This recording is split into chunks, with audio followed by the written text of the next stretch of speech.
Good evening, I'm Megan, a bookseller at Literati Bookstore. Tonight we're pleased to welcome Dawn Newton to our At Home with Literati series in support of The Remnants of Summer and for a reading and talk titled Writing About Place When That Place is Michigan. She will be in conversation with Christine Maul Rice and Anne-Marie Oomen. For our attendees, the chat is closed, but I'll be dropping links to purchase The Remnants of Summer from Literati throughout the event. You can also use the Q&A feature on your toolbar to submit questions at any time. I'll ask a selection at the conclusion of the event. A reminder that you can shop for more books at literatibookstore.com for curbside pickup and shipping to your home anywhere in the United States. We are also open for in-person shopping. We ask that you consider a $5 donation to sustain our virtual programming. You could think of it as this week's or this month's or this year's subscription. Donations can be made at literatibookstore.com/donation. Otherwise, we simply thank you for joining us. And now allow me to introduce tonight's author and moderators. Dawn Newton is the author of Winded, a memoir in 4 stages, which details her journey with stage 4 lung cancer. She was trained as a fiction writer and received scholarships to attend Michigan State University and Johns Hopkins University. Dawn has taught composition and creative writing at several colleges and in K-12 classrooms in Virginia and Michigan. Her essays, poems, and short stories have been published in various literary magazines. She has 3 grown children, Rachel, Connor, and Nathaniel, and lives with her husband, Tim, and their dog, Clover, in East Lansing, Michigan. Christine Maul Rice's novel, Swarm Theory, was awarded an Independent Publisher Book Award and National Indie Excellence Award, as well as earning an honorable mention in the Chicago Writers Association Book of the Year Awards. She was included in New City's Lit 50 Who Really Books in Chicago 2019 and named one of 30 writers to watch by Chicago's Guild Complex. Christine's short stories have been published in Make Literary Magazine, Bouts, Rustabout, an Anthology, and a Literary Review, among others. Her essays, interviews, and long-form journalism have appeared in The Rumpus, McSweeney's Internet Tendency, Detroit's Metro Times, among other publications. Christine has served as faculty at conferences including Northwestern University Summers Writers Conference, Interlochens Writers Retreat, and Shake Rag Alley Writers Retreat. Christine taught in Columbia College Chicago's fiction writing department for over 20 years and is the founder and editor of the arts and culture nonprofit Hypertext Magazine Studio. Anne-Marie Oomen co-authored Lake Michigan Mermaid, A Tale in Poems, a 2019 Michigan notable book. She wrote Love, Sex, and 4-H, Pulling Down the Bar, House of Fields, another Michigan notable book, An American Map, essays, and a full-length collection of poetry, Uncoded Women. She edited Elemento, a collection of Michigan nonfiction, and Looking Over My Shoulder, Reflections on the 20th Century, the Michigan Humanities Council project. She's written 7 plays, including award-winning Northern Bells and Secrets of Loose Talk Tavern. She is founding editor of Dunes Review, Northern Michigan's literary magazine, former president of Michigan Writers Incorporated, and instructor at the Solstice MFA in creative writing at Pine Manor College and Interlochen College of Creative Arts. She's a dedicated water advocate on projects concerning water justice and water preservation. She and her husband, David Early, built their own home on wild acreage near Empire, Michigan, near their beloved Lake Michigan. Thank you. Hello, good evening. I'm pleased to have this opportunity to be on a program with Anne-Marie and Christine Rice. I've attended both of their workshops at Interlochen Writers Retreats, different years, and I so appreciate both of them because they are incredibly generous workshop presences, and their moving writing styles are rich with character, lilting language, and psychology, all things that appeal to me. And I have many more connections that I was going to make, but when I got done writing them out, I'd gone far too long on the paper, so I'll be brief. I'm going to read first, and the topic of our discussion today is writing about place when that place is Michigan.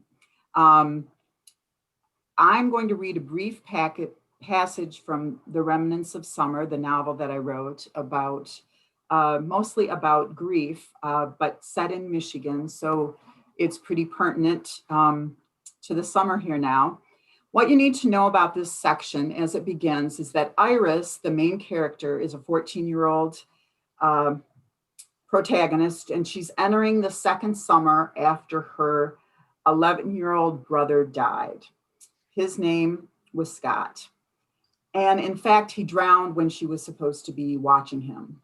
So for the second summer, Iris is working for an old Navy buddy of her father's who paints house interiors in addition to doing his fine art.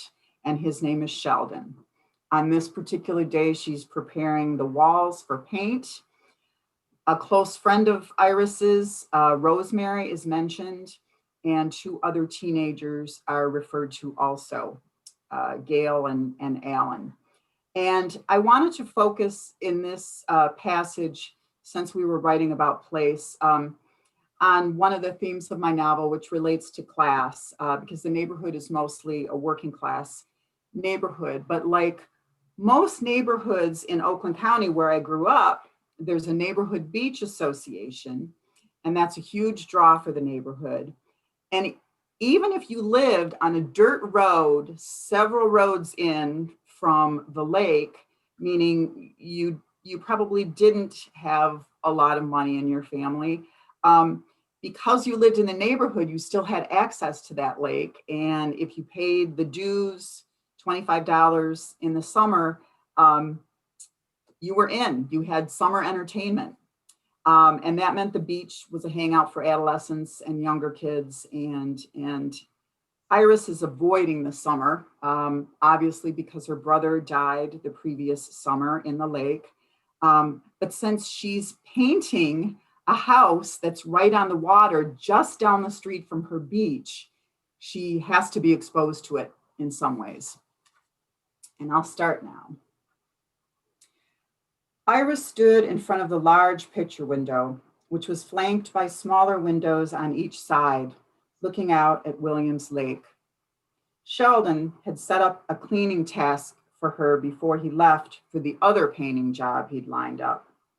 The lake edge lay not far from the house, the water itself quiet and calm, scallops of light spackling the surface. Already a few water skiers braved the early June cold waters. The year before, Iris would have been down at the association's beachfront already, if only to sit on the shore with Rosemary. In warm weather, Iris could bicycle 10 minutes in any direction and run into a substantial body of water, turning a corner and meeting a wide expanse of blue, the color so cold and fresh looking that her spine prickled with a shiver. In the winter, when her bike was locked away in the shed, she could scarcely tell the lakes from the land, especially after the first big winter storm. Both were covered with snow, and though Iris knew the terrain well, she found the blanket of snow disorienting. When you were a kid in Michigan, the best place to spend your summer was in the middle of the lake. Iris could compare the lakes in terms of their rocky or sandy bottoms, their blue or green surfaces, and the absence or presence of troublesome weeds in their deep or shallow waters.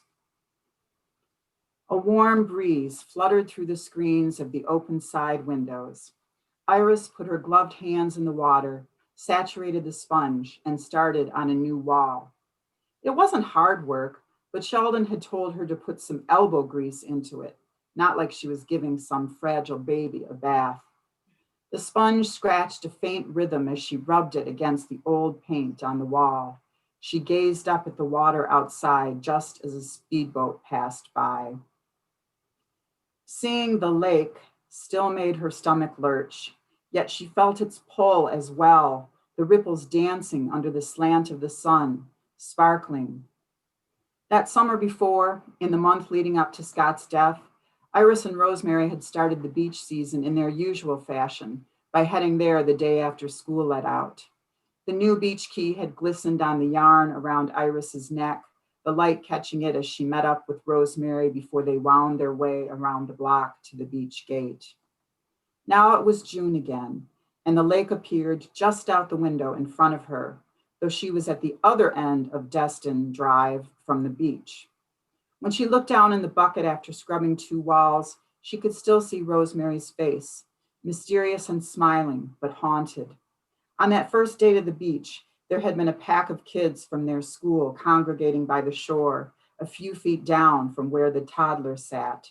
Iris spotted the boy she knew Rosemary had a crush on, standing next to another girl from their school, Gail, who was more outgoing and boisterous than either Rosemary or Iris. Gail sat down abruptly on one of the green benches under the tree where people sought shade or a place to leave their towels. And the boy who'd been standing next to her, Alan, the boy Rosemary liked, bent over just as suddenly and sank his lips onto Gail's. She tilted her head backward against the top green slat of the bench so that Iris and Rosemary, even lying flat on towels on the downward slope of the hill, had a clear glimpse of Alan's tongue as it navigated into Gail's mouth. They'd made it through a third of that previous summer, and then Scott had died. And then during the school year, Gail and Alan had broken up. And Rosemary danced with Alan one night at a school dance. And then they were together. Now Iris felt removed from all of them. In the bucket on the floor below her, the wall washing water had grown filthy, a murky gray, no sign of the bubbles or foam indicating that the cleaner still held potency. Thank you. I'm going to hand it over to Anne Marie now. Wow. Thank you so much. I can't wait to read Remnants of Summer. I'm really looking forward to it. Thank you. Yeah. And thanks to Literati and Megan and Chris for having us. I'm going all the way back to my first book, Pulling Down the Barn, because of the weekend. This is my 4th of July piece. And in it, my siblings and I are impatiently waiting for our father to light the sparklers, which was all we could afford. We didn't go to fireworks or anything like that. We just had the sparklers. And so we're waiting for him to light the sparklers. And this is our version of the fireworks. But my mother keeps interrupting the process. And I'm just going to read the last of the chapter. Because we are not looking at the fading west, but to the eastern night, quiet and staring, searching for some star not yet visible, when he turns with the sparkler in his hands and holds it up like a scepter, it catches our vision. As though we are connected by strings, we turn to him. And because we have been looking at the darkest part of the sky, the sparkler seems more luminous than it should have been at this time of evening. It trails white gold as he wafts it over our heads, over our hard look into the darkness. We are wild with eagerness, wild for more, but each time he bends to the tip of that gray wand, she, my mother, stops him. Oh, John, wait. And then she looks at us and says, look away. Or she pulls Mary Jo close to her, wrapping her legs playfully around her and says, close your eyes. And we all close our eyes, and he places the slim, glittering wands into our hands. And then she says, open your eyes. And we do, and we scream and run, shaggy-haired fire moths fluttering over the yard, our faces foreign with the thrill and our glittering, sweating energy. We draw pictures in the darkness, swinging the wands high over our heads in dizzying circles. We clutter the dark with our bright names scrawled in letters. The broken signatures hang alive in the air for a few brief seconds before they fade. Once, returning to beg another sparkler, I catch him looking at her. The flash of my dying sparkler highlights for just a moment what is astonishing about them. I see a bravery I have no words for yet. And then I hear her asking him to wait again. And I see also for the first time the utter gentility of him doing that.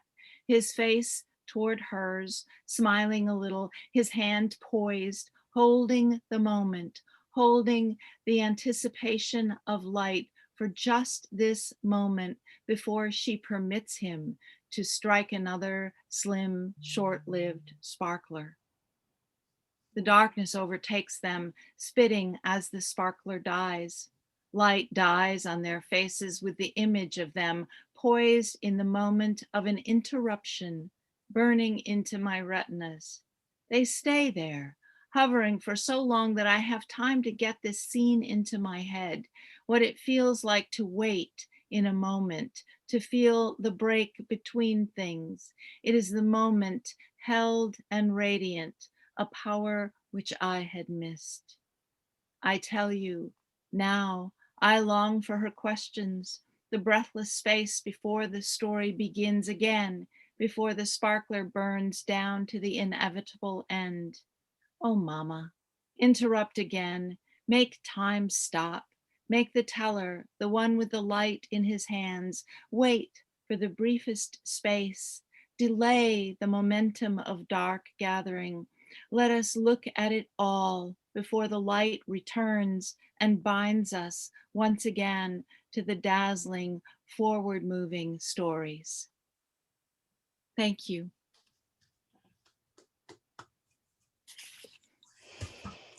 Oh, okay. Well, those are beautiful. Thank you.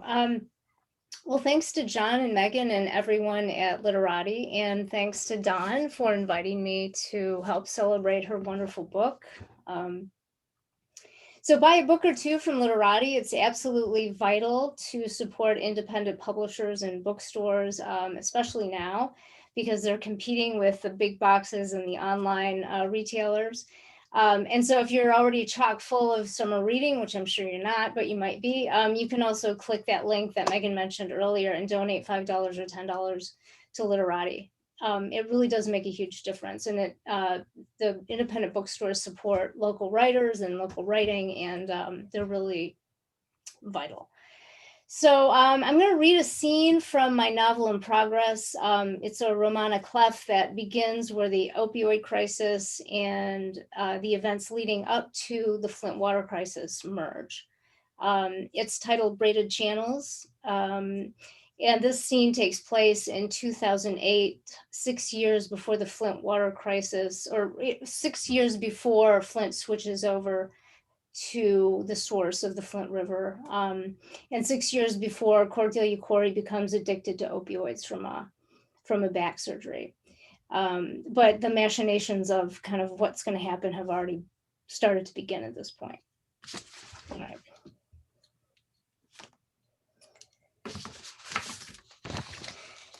Cordelia Corey could not trace her deep connection to water, but a confluence of creeks, rivers, sloughs, lakes, oceans tangled inside her, connected distant shores, channels, ancient mists, forces too powerful to ignore. Micah True, her former co-worker and mentee, had felt this same connection. But he died by suicide, and she, along with her supervisor at the Michigan Department of Environmental Quality, Tony Jikstra, now found themselves sitting in St. Paul's Episcopal, ancient clanging radiators heating the place like a sauna. Jik slid a palm through thinning hair, and with that movement, an odor emitted from him, hit Delia full force: coffee, BO, Old Spice. A woman walked past, settled in a pew close to the nave. A black chiffon scarf covered her prominent Adam's apple. A swoop of sour cream bouffant topped a narrow face. Jik leaned toward Delia. Genesee County Drain Commissioner, he sniffed. Lucille, what's her name? Harvey, Delia filled in the blank. Right, Jik continued, Harvey. Pushing to build a new pipeline to Huron. Politicians, he scoffed. Delia shook her head. Not now, Jik. Jik sighed. He didn't like to wait, and in his defense, the funeral should have started 15 minutes ago. Lucille Harvey, though. Mike had left MDEC to work for the Genesee County Drain Commission as Lucille's chief deputy. Living in Genesee County her whole life, Delia had heard rumblings about Lucille's scheme to get bankrupt Flint to pay millions for a new water pipeline. Key phrase here, bankrupt. Contrary to what Harvey kept repeating, Detroit didn't make a profit on the water supplied to Flint. State regulated, safe and reliable. Harvey always had an angle, and it was never 90 degrees. Organ music swelled. Jik leaned in. They say the kid shot himself in the head. Lime sludge pond. What the hell did he do it there for? Delia closed her eyes, shook her head. Not now, she whispered. Jick brought his hands up as if defending himself. Classic clueless Jick, bringing that up now with grief so raw. She had to admit, though, Micah's death took her and everyone completely off guard.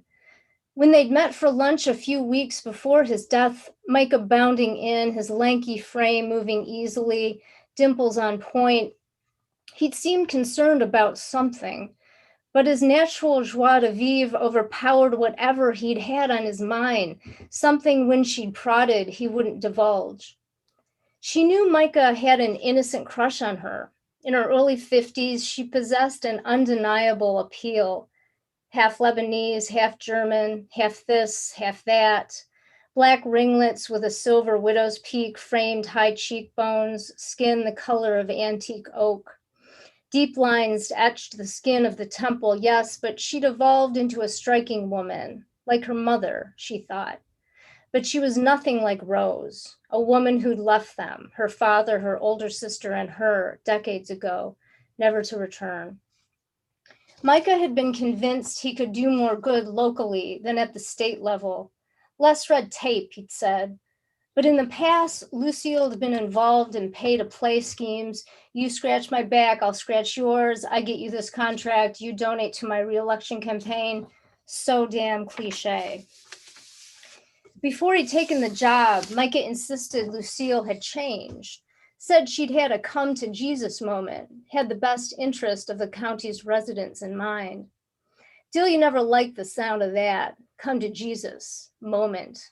Moments were fleeting, and old habits died hard.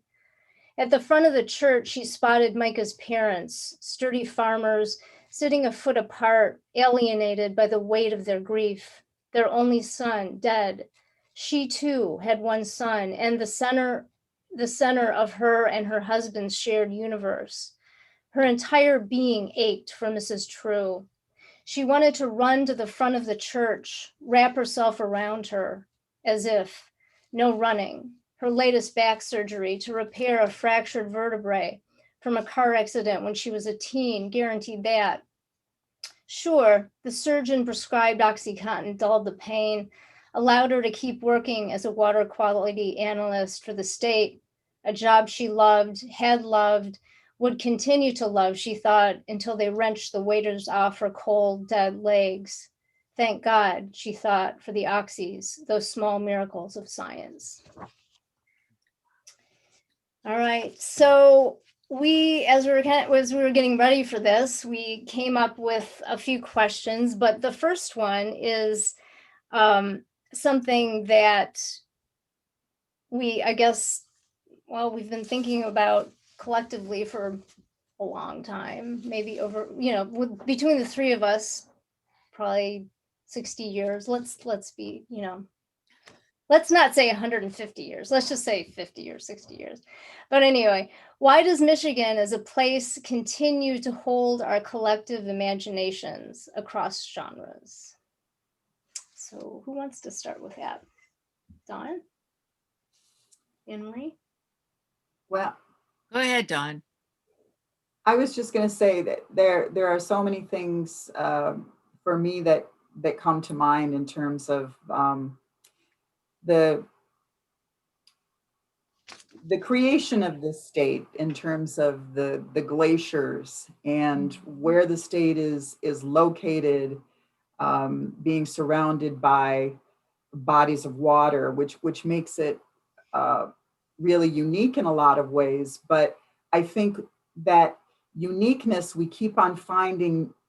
Well, I as a kid felt new ways to think about it. Like I probably was a teenager before I realized that if you were on a road driving across middle America, you had to want to come to Michigan if you drove into Michigan, because a lot of the other places are thoroughfares, but we're a destination. And like other states, we have a lot of different features, but the lakes are prominent, the heritage from glaciers and Native Americans. And I think those are the things that spoke to me. Now, I'm I'm not a skier, but we have this winter season, which is really intense, and then a summer season, which is really intense. And if you're like me, you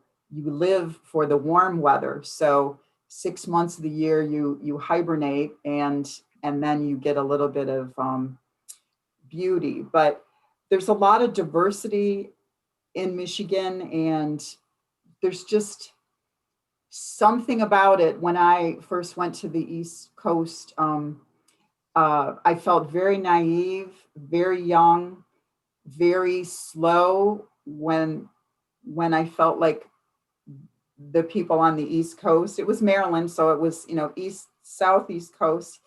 I felt like I was a child, and so I don't know how all those factors go together. What were you going to say, Anne Marie?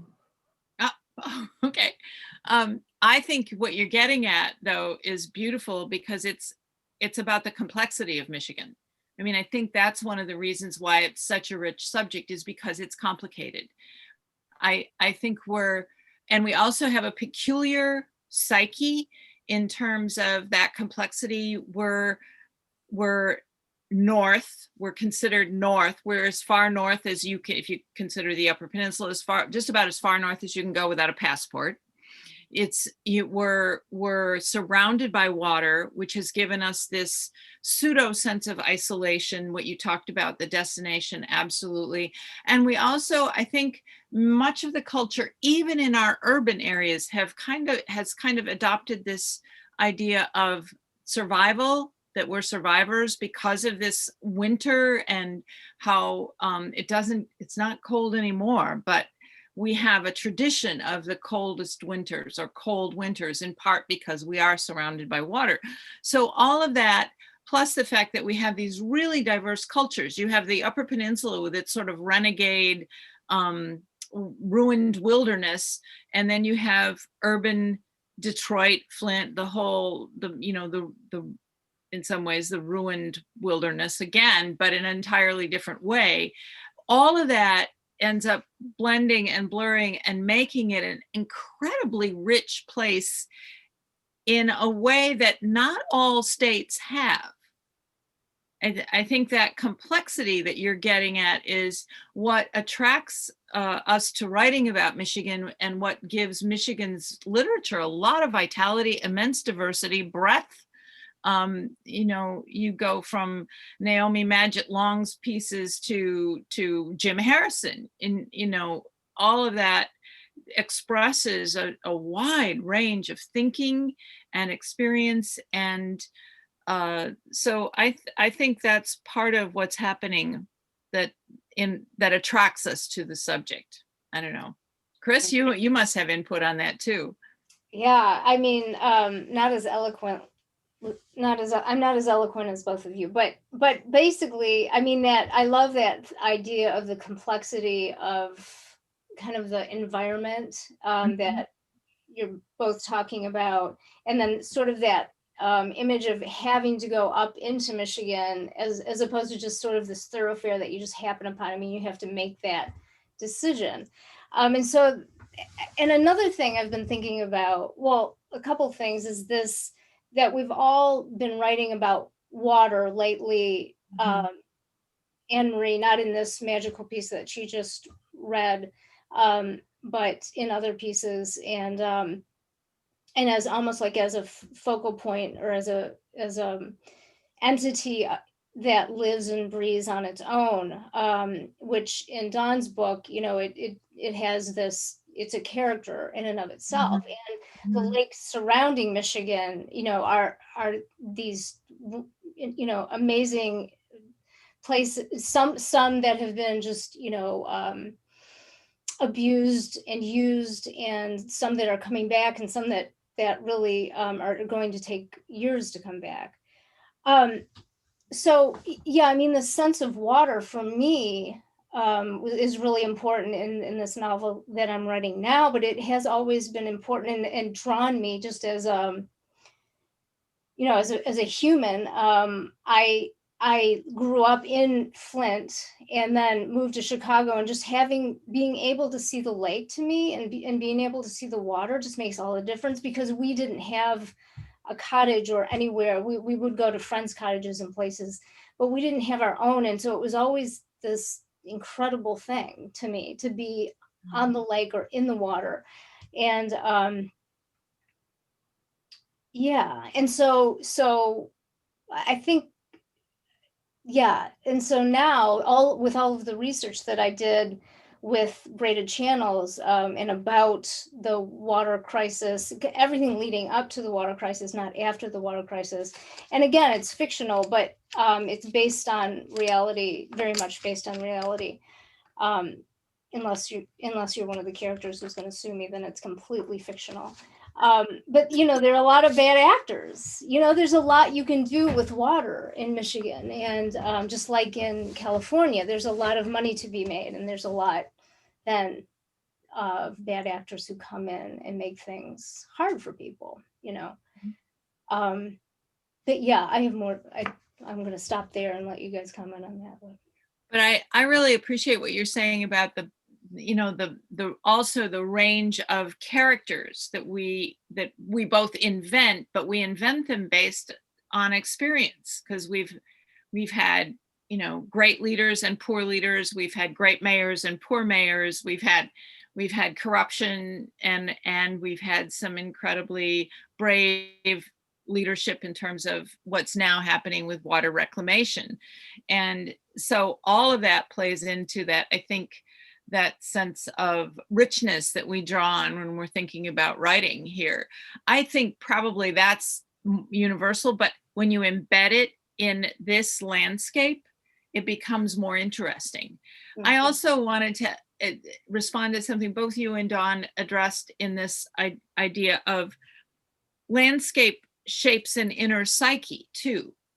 We have this water consciousness, this fluidity, and I don't know that I can define it, but I think there are ways in which it affects our spirit beings, are the way we feel and think, that perhaps that fluidity, I don't know. But I think that water consciousness is in the landscape of our state is also part of our inner psyche. And I think that's a part of a reflection that we, I'm going to do a little self-promotion here.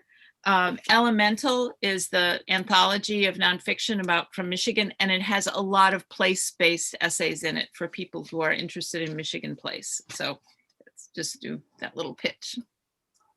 Yes, I have read several of those, and they're really remarkable, and they go all over the place. Mm-hmm. Yeah, they do.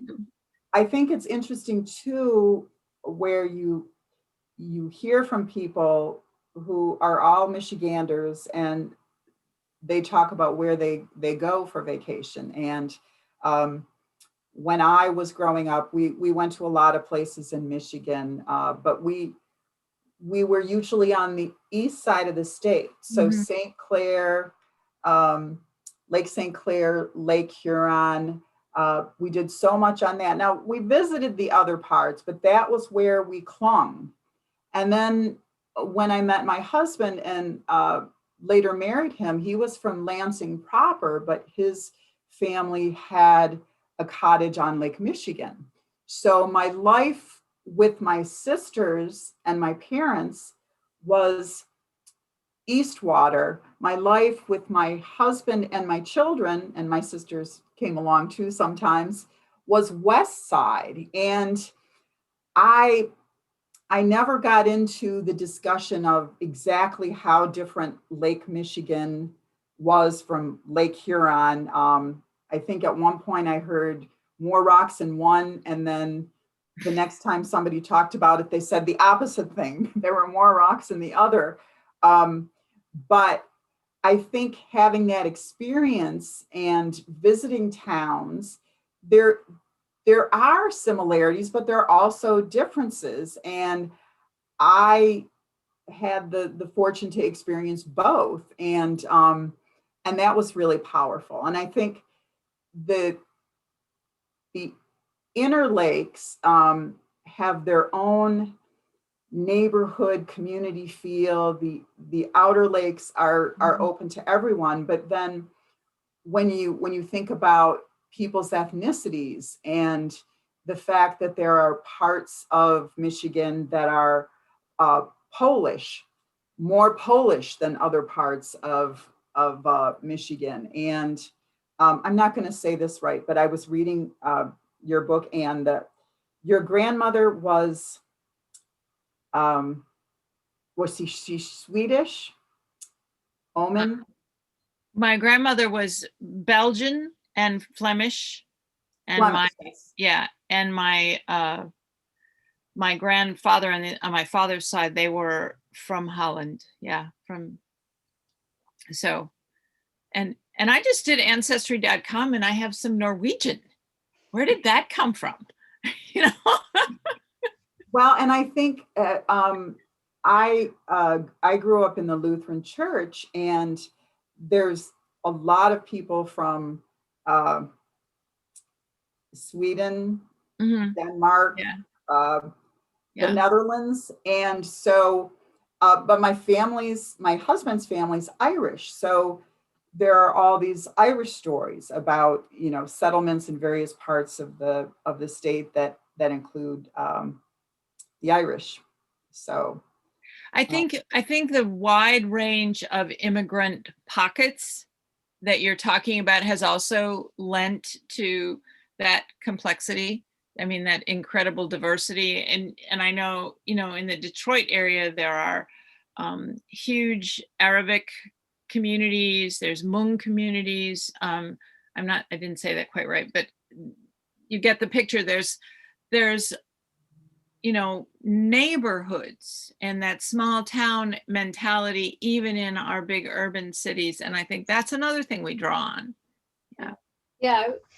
Yeah. So like Cordelia, Corey, in my story, I'm half Lebanese. My grandparents came from Lebanon, and then half Russians from German. And Germans from Russia. So they were in the steppe region and colonized that steppe region before coming over here. But yeah, so I think that's part for me is just that my family and that identity. For me, it was that Lebanese family that was very close. My mom had 8 brothers and sisters, and lots of kids, and then lots of extended family. Just, why does it keep drawing us? Because it was the first it was where I was born, but it's also where all of the firsts happened for me, right up to my first daughter being born there when we moved back to Royal Oak for about 5 years. And so that, in Michigan, I mean, that, Chaldean, there's this huge Chaldean community, which is bigger than their home country. I mean, there's now more Chaldeans in Detroit. The Lebanese were some of the first to come over from that Mediterranean area, and and then assimilated quite quickly, and then. Yeah, but it's a very rich culture.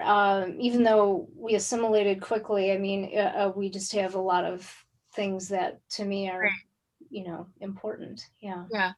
And those rituals and traditions kind of overlap and influence, and they everything becomes, I think, it doesn't necessarily isolate us as much as it makes our cultures permeable. I think there's what do I call it? Slippage. We adopt each other's, we adapt, there's a lot of exchange that goes on. All of that, I think, is lending to that whole idea of it's a rich literary culture.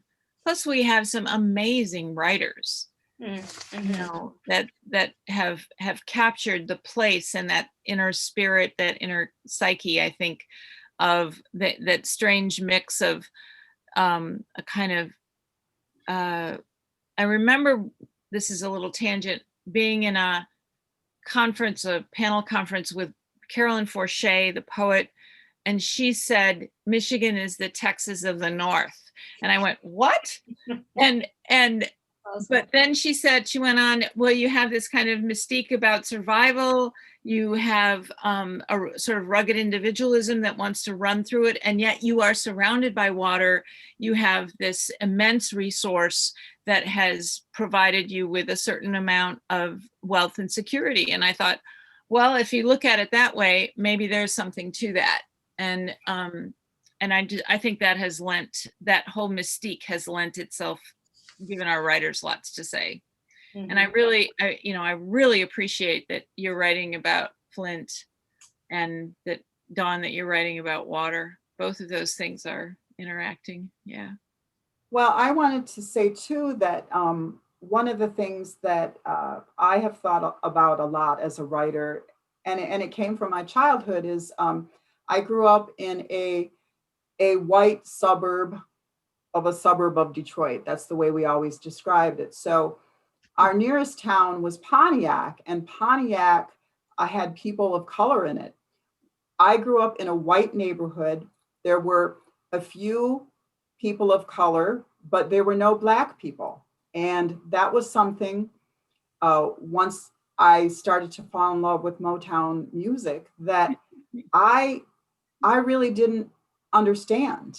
And as a result of having that sort of mystery about people who lived in the same place that I did, but people that I did not see on a regular basis, I developed a lot of curiosity about, what is racism? Why do people get frustrated about busing issues? What does all of this mean? And I feel like even the fact that I was a suburb means I should have been, or I felt I should have been, more in the know. And yet we were isolated in our own ways. And I feel that things are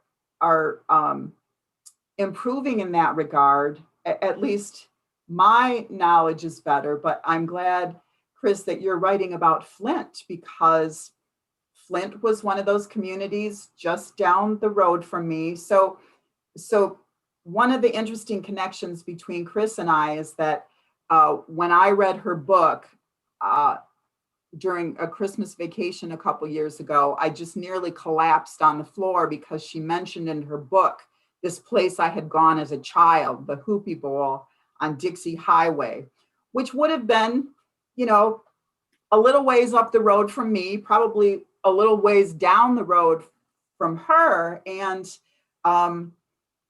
it's like we had this shared thing, but I went into Pontiac a fair amount, but I didn't go into Flint very much. So there were ways in which you felt like you shared this community, but you could also be isolated. And that awakening that I had, where I really started to wanted to understand more about other cultures and how they came together, and why some places tended to be more isolated in terms of a single culture.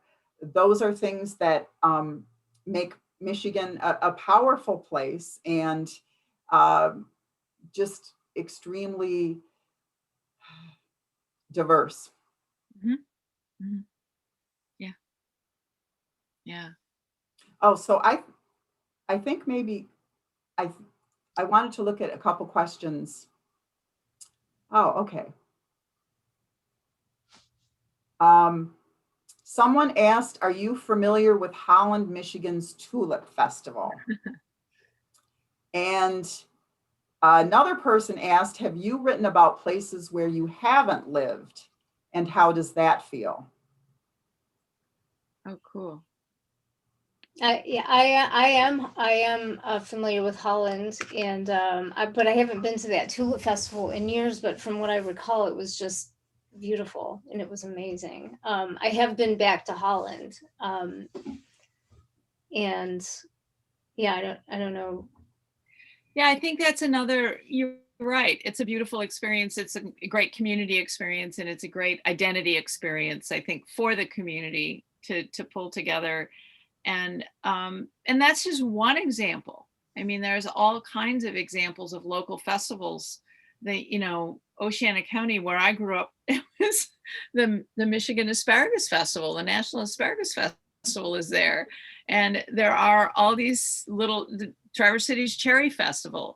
There are all these remarkable sort of identity markers all over the state that people enjoy. And we forget sometimes, I think, their influence in terms of, again, the landscape of the culture, rather than just the landscape of the geology or geography. It's the landscape of culture here is so rich. Yeah, I think so too. But as to writing about places where I've never lived, I don't think so, because mostly I'm a nonfiction writer. Maybe in poetry, I think in poetry, I've imagined places that I have not lived. But as a prose writer, all of my work has been pretty much Michigan based, or places, an American Map, that collection of essays, is places all over the United States. So in that sense, I've written about places I haven't lived, but they're not places that I have not experienced in some way. Yeah, I think I'm the same, except I've been writing a speculative piece. And so I sort of have lived there because it is here, but in the future. And it's really hard, because then you're having to build everything and reimagine everything. But I did want to say too, kind of piggybacking off that, it's just so interesting. Like if you think of how, and just kind of about what both of you were saying, is that these characters, our characters, and we just reflect the place, and the place reflects the characters. And that's why, I guess, with this question, have you written about places where you haven't lived? I think it's, you have to get that right. You have to really do your research, if in the same as if you're writing a character that is not, is very different from you in some way. I think you have to do your due diligence to make it right, and to imagine it correctly, I guess.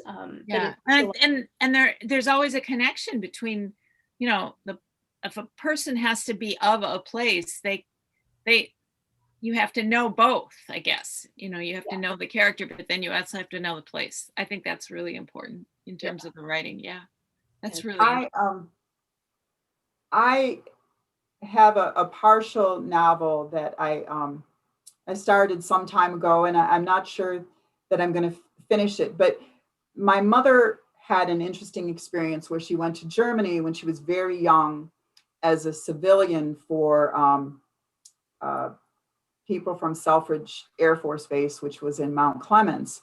And I went to visit Germany a couple years ago with a friend, but the idea of creating not only the place, but that time, which was approximately when the Korean War was going on. So I might even have to write about Korea and wartime. The idea of doing those three things is so daunting. And it's primarily because I know I'll hold myself up to a high standard. Even writing about the 70s, I'm sure I made mistakes, but over the years writing The Remnants of Summer, I would go back and get new information about the Vietnam MIA that I was writing about. And that kind of research just for one scene can be overwhelming. Mm-hmm. So I like the idea of the speculative thing, because you feel like you can use your imagination and not your research as much for that. Yeah, you have a little bit more leeway in some ways, but then you have to create everything too. Yes, you have to create a universe. Yeah. Well, yeah. I was just going to say, I don't know how you're doing it, Chris, but I just remember working with a couple of speculative writers who were, their world building. They had maps and they'd invented color schemes and histories, and it was fun because it was so creative to build a world and to build the characters. But it's also, they have to be, how do you say that? They have to be logical to each other. Is that your experience? Yeah, I mean, there has to be some sense to the world, no matter what. And that's probably why I haven't finished this novel, because it's really hard. Yeah. I think it's much harder than, more realistic fiction. I think it's just a different part of your brain. But yeah. I think it's just hard to make a persuasive world, whether it's true or not, I guess. Yeah. Well, we got a message from, or a question from Joanne Grabinski. Oh, yay. Hello to everyone. Hello, Joanne. Joanne's from Interlaken, a big supporter of Interlaken. And she said she wanted to hear a little bit more about place as character. And I just want to real quick jump on what Christine was saying, because the thing about creating this universe, I do think is very difficult. And I didn't learn about steampunk until probably the early 2000s. And when I found out, I thought, oh, this would be so hard, because you can create what you want to create, but steampunk is a certain type of thing that mixes, if I understand correctly, machine and Victorian culture or something like that. So I do think that it's difficult, but I think there are so many things with respect to place that you can turn into characters. And I'll just say real quick, I used to have this song that I used when I was teaching younger students about setting and place, which was the Chenille sisters, who are a 3-part harmony group that sometimes sang on Garrison Keillor's Lake Wobegon. And they had a song, a children's song, where they start with a chair in a house, and then they keep on getting bigger and bigger and bigger. And it's all these layers of the town, the city, the place, the temperature. And it's a web. So I think that part of web is something that we have to look at when we think about creating place as a character. Do you guys want to comment on that? That's just a beautiful analogy, the idea that place and character are a web. I think that's very cool. I think part of what when you're writing a place, you identify certain characteristics of that place, not to anthropomorphize entirely, but you do use some personification in terms of the mood of a place and how that place acts upon your characters. And I think that, or influences your characters. A harsh environment, we've all read Westerns where that desert dries out a character in a way. And I mean that metaphorically. And that those kinds of parallels, I think Cormac McCarthy is a master at that. And if you want to read somebody who's making place character. So yeah, I just think the web idea is a really cool idea. Chris, you've done more with it in fiction. Yeah, well, yeah, I mean, if you kind of think about, as far as Midwestern, but Toni Morrison, I think does, she uses place as character just masterfully, of course, as she does everything. I think Louise Erdrich does, Stuart Diebeck, Bonnie Jo Campbell. I mean, a lot of writers, that are more Chicago writers or Michigan writers. Just Minneapolis, Indiana, Minneapolis, Wisconsin. We just have such a rich rich legacy. But yeah, I guess in Swarm Theory, I did use, I mean, the Yeah. text was much more of a character because it was a more lyrical novel and it wasn't as plot as it didn't rely on plot as much as this current novel. And Right. so I just, yeah.